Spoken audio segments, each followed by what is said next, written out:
work with me, you follow the rules. Rule number 1, you give me everything you've got. Rule number 2, then you give me more. And rule number 3, I make the rules. Hello, Hayden Barton for the Batman tradition. I'm excited to do this video.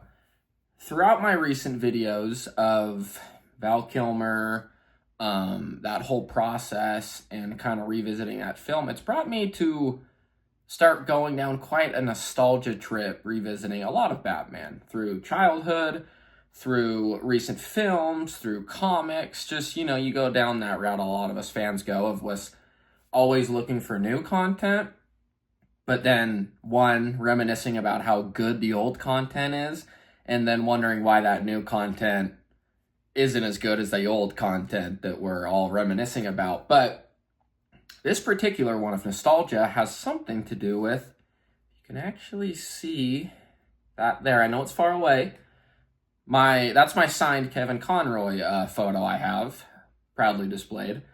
But not particularly with that, show, but in the same world, the same animated series show, as you will.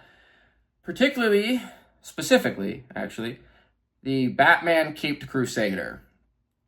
And that's the topic of conversation right now, because as I was going down this nostalgic trip, everyone always thinks of the animated series, but then I got to think of, it was almost like a flip of a switch of like a memory of like a lost memory. I was like, oh my God, I forgot about that show. Like, I was cycling through all the different animated series and the Justice League series, thinking about these projects, and I was like, what happened to that show? When I remembered it, I was like, does anyone else feel like, everyone was ready for that show? Everyone was excited for it. Bruce Timm was back. The animated series, we haven't had a Batman animated series in so long, and the hype level was up here. And, looking back at it too, it's like the series got good review scores. It got good review scores pretty much across the board. But I specifically, from my own personal life and looking online, can say I don't believe it resonated much with fans. Not that everyone thought it was terrible, but from a critic standpoint, they were giving it 9s, 10s, 8s, saying it was the best possible version of an animated series kind of successor we could have. But when you jump into the real world of the fandom, it didn't really work. I remember actually when that show dropped, I was in LA for a Netflix event, for a Zack Snyder's Netflix event, and we were there waiting at the Netflix to Dumb Theater to go into a private screening of an animated series, and some people who were all there were all diehard DC fans too. We kind of brought that up as we were waiting, just making casual conversation. And I remember that for it being my first initial conversation about that show, about a Batman animated series, of course you expect it, you want it to be great and excited and, enthusiastic, like, oh, you got to go check it out. You got to go watch it right now. It's incredible. And I remember my reaction being like, it has its highs, it has its lows, it's okay, but I wasn't enthusiastic about it. And everyone around me at that event were also like, yeah, I'll check it out at some point, or maybe, I don't know, I just have kind of bits and pieces, and it's not really working for me. And it just brought me back to the current day where I'm like, I know they're getting a second season that was renewed before the first season even launched, but I kind of just been so surprised about how a show that should be the top tier talk of Batman as far as media right now, because of how beloved the animated series is, why does it feel like no one is talking about that show? Not like when a new film comes out or these shows nowadays, like even if it takes years for another season to come out, you have YouTube channels, articles getting written about it, everyone talking about it, discussing theories and potential of it because of the hype of it. But this show, you go and look up for it, and there's no one talking about it. There's no news. There's no updates. There's just nothing really even people seeming like they're interested in it. Now, of course, I know people will watch the second season, but I just can't help but think of how interesting that is, that for a Batman animated series, a kind of a recent one, that it seems like it's sort of disappeared, right? And so the purpose of this video, truthfully, is that I thought about doing a whole reaction of a rewatch reaction, kind of going through the episodes again and seeing if I have any new thoughts, if my thoughts change about the show at all, or kind of if anything is different, good or bad about it, watching it, almost a year later. But I kind of thought, well, everyone does it after the fact, but I thought, well, why don't I do one before with my initial thoughts of what I think about that show since last time I watched it was when it was premiered, and then kind of compare it with another video after I've watched it and kind of see if, next time I post another reaction video with after the fact, I'm different. I react different. If I have any different thoughts, maybe very positive, which I'm hoping for. Maybe it's even worseningly negative, but who knows? But my initial thoughts about the show, I remember watching it and saying that I liked it. I didn't love it, but I didn't hate it. To me, felt like it was just kind of riding the maybe a little bit above average or average wavelength. It has a unique perspective. Well, not a unique, but it kind of travels through each different story, although towards the long run, all connected.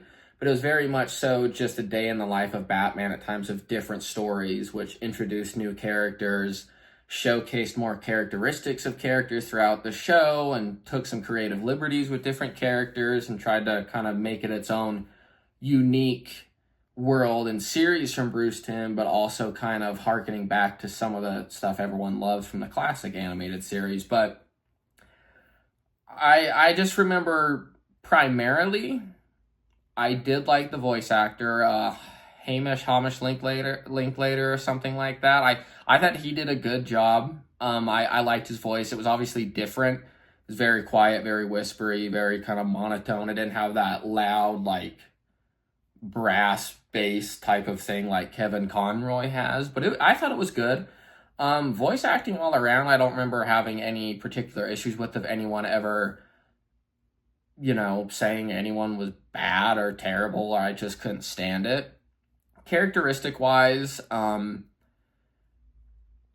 remember my biggest problem actually being with Renee Montoya, and just from the fact, and Barbara Gordon, and actually just from the fact that, like, Batman has a vast world of characters, and I know sometimes to make his story arc more important and better, sometimes you have to focus on other people as well. But when it comes down to it, when I'm watching an animated Batman show or a Batman film or playing a Batman game, I am there for Batman. He is the front and center focal point of why I am there. And I remember watching that show thinking, why does it feel like I'm watching the Barbara Gordon and Renee Montoya TV series, where Batman's coming in very periodically at times, shining at what he can do, but I get 10 seconds of him and then 5 minutes of Renee Montoya, hanging out in her apartment or talking to Harvey Dent or someone on the police force. One particular episode was the Clayface episode specifically, because I thought what they did with the horror elements, I really liked Clayface's classical introduction like they did from his first comic introduction. But it's like, I want to see that. I want to see Batman, or excuse me, it showed the process of them figuring out that Clayface was the person committing the murders and the detective work, right? And there's a horror element to it of finding like a serial killer in Gotham. And you think, well, that's a grade A platform for a Batman story, tracking down a serial killer, doing the detective work.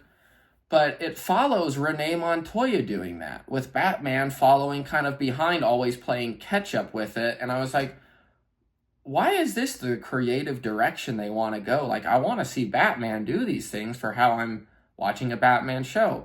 And Barbara Gordon, they kind of took an interesting perspective of having her battle Harvey Dent in a legal aspect before he comes into Two-Face, but truth be told, like, it's not that I care that they're doing that, but, maybe a scene here or there, or some context here or there, but again, like, I can only care so much until like I said, I want to harken back to Batman.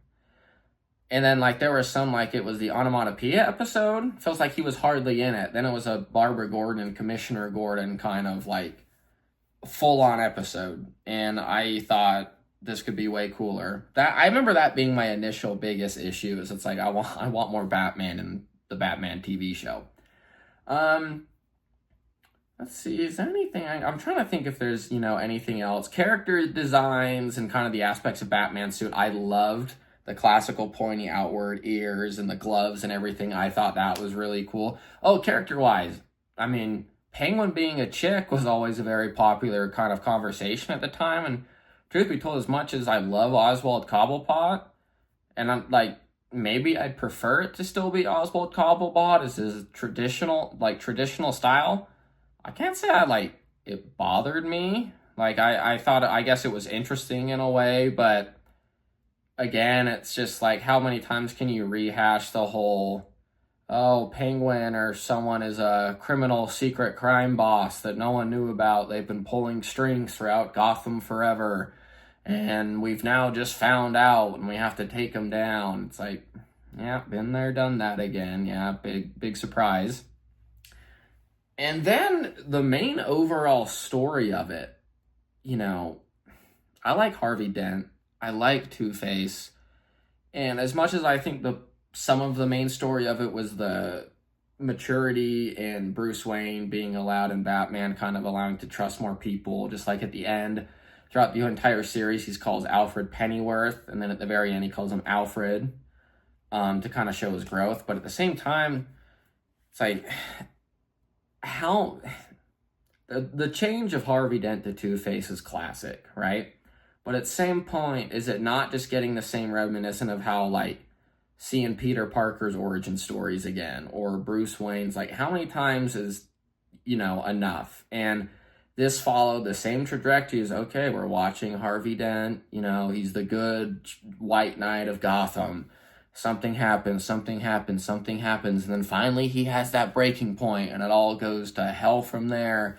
And it's a big tragedy of the shining knight of Gotham and the face falling down and kind of becoming the worst of the worst. And again, I remember by the end of the last episode, I was like, again, this is, I mean, I'm enjoying what I'm watching because it's Batman content, but this just isn't quite the story that I would have preferred they chose for an introduction, especially right now.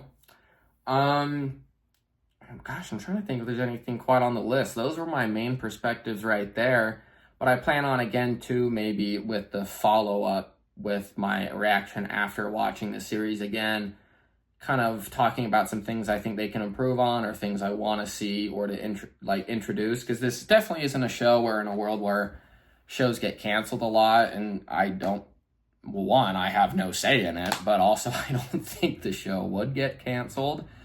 But, with the quality, I think, not being there or something, I would like it to go up even more to a fact where everyone's talking about it. It should be a series like Invincible or something, like another animated series where everyone's talking about it. It's super big, the hype's everywhere. It makes everyone go buy Batman comics, and the younger generation or people getting reintroduced to it, it makes them want to go into it. That I just don't think the first season did, and I don't think it really left like a lasting kind of memory or type of legacy for that as a first season. So yeah, this is my thoughts about it right now. I hope it gets better. I hope I like it better, and I hope the second season gets better. But I'm going to start, crushing down on those episodes, and think, let you all know what I think after. So this has been Hayden Barton for the Batman Tradition. Take care.